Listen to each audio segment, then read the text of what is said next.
এখন আমি এই সিদ্ধ করা আলুটাকে ছুলিয়ে নেব।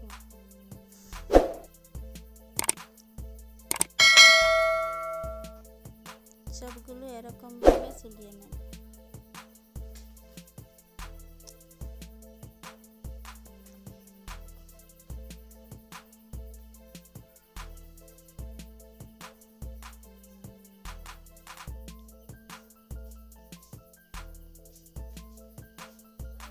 সবগুলো ছুলানো শেষ।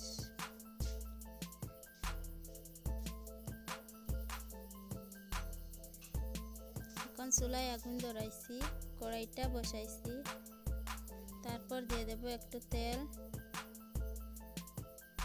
তারপর দিয়ে দেব তেজপাতা, জিরা দিয়ে দেব, তারপর পেঁয়াজ, রসুন, টমেটো সবগুলো একসঙ্গে দিয়ে দেব।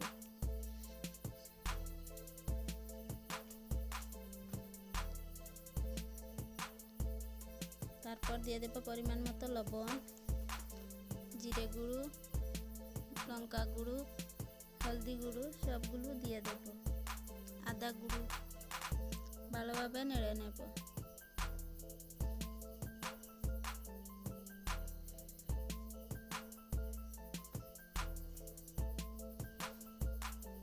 তারপর একটু জল দিয়ে দেব।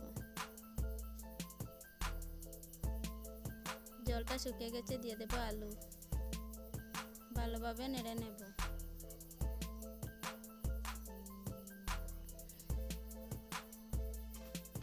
এরকম ভাবে নেড়ে রান্নাটা করে নেব।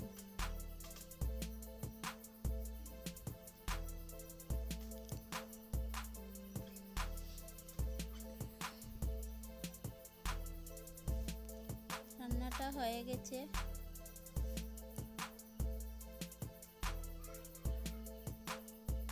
এখন দিয়ে দেব ধনিয়া পাতা। কি সুন্দর হয়েছে।